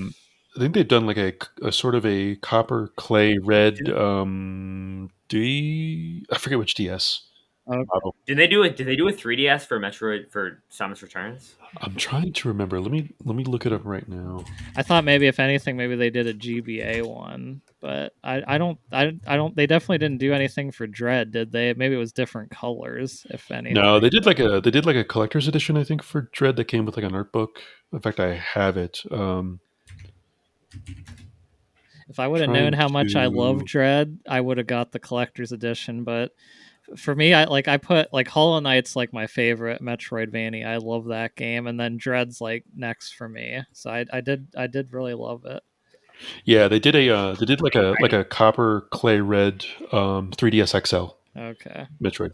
So yeah, it's very high. Like it's extremely expensive now, unsurprisingly. But yeah, I'm sure. Yeah, but no, I mean, if anyone's in the Metroid mood, like Straw Hat cited it, play Metroid Dread, kind of similar to like Tropical Freeze. Oh, it's such a banger! It's such a banger. Mm-hmm. It's a modern classic. And go play Zero Mission now on the Game Boy Advance on Switch. Yeah. You know, that's a great place to start. That's the first one I ever played. Yeah, that's a good starting point. It's crazy to me. I love Metroidvania so much, and I've never played I've only played one Metroid game, and I've never played a Castlevania game. It's like I don't know why. I think this will be. I hope this is really good for Metroid, because it's not like Metroid, like it's so beloved by so many people, but it's not like Metroid is like a sales monster. No. It's never sold well. Dread sold the most, and I think it sold less than Pikmin. So it's like yeah. No, I think Dread barely sold 2 million. I think maybe just under 2 million. But yeah, it's by Nintendo standards, it's always been like a niche. But I mean, just franchise. like what Zelda wasn't that big of a system seller before Breath of the Wild. Now Zelda's like one of for sure the best Yeah. sellers. Hitting that Switch Yeah. 2 launch could be just what Metroid needs to become like that big thing. Yeah, and I am kind of curious because you guys mentioned this look open world. I mean, that's obviously what catapulted Zelda into like meteoric sales figures. So I don't know about open world, but I could see it maybe having like an open zone, being more of like a sort Yeah. of sandbox thing where you can have like Metroidvania elements with certain places that you can traverse based on the abilities that you get. But no, I'm gonna be in. I'm gonna be so excited to replay, um, and emphasize Prime Remaster too. I mean, it's called remastered, but it's borderline a remake with how much work they've done on it and the before and after. And for only $40, I mean, it's actually a dare I say a consumer friendly move by Nintendo Good with how deal. much work they did on it. So, yeah, definitely check out the Prime One remaster, and yeah, I'm very excited that it's real. So. All right. Well, that was the insanely amazing Nintendo Direct we just got. As you can tell, we are all four of us were pretty excited from this. There's so many games, so many good announcements, so many games for everyone. I'm glad that it delivered, and I am so glad to have recapped it with you guys. So again, Straw Hat, Parrot, Poot, thank you for joining me. Again, you can Straw Hat and Parrot. What podcast do you guys host again? Can you tell the audience? Go ahead, Parrot. Sorry, Oh. I was like, Okay. Backlog Brain Rot. Come check us out. You can join our Discord if you want. Yeah, we release episodes every 2 weeks. Sean will be there sometimes. He's one of our frequent guests, so definitely check it out. And Poot, can you tell the audience again what podcast you host? I host Why You Should Play. I don't know when I'm going to get the next episode out, to be honest with you. So, but we'll see. I have a lot of episode ideas, including with two esteemed guests here. I know, Sean, you were long overdue for a return. We've discussed some episodes. But no, it's great to be on here, and I'm glad that Games Over Plastic can finally get some real gamers, Nintendo gamers, on the podcast. So I'm glad that we could introduce some class and sophistication to this. But no, but seriously, it's been great to be on here and chat with y'all, and it's great. Remember when like 2024 was going to slow down after 2023? Yeah. Like, remember that? Yeah, I remember that too. But no, it's people that say that like gaming is dead, like the industry's dying. Like there's too much. There's too many games. There's too many great games. And this is just more evidence of that. I'm very excited. Yeah, thanks for having us. This was a blast. I love talking Yeah. about Nintendo Direct's best presentation in the business. For sure. Oh yeah, definitely.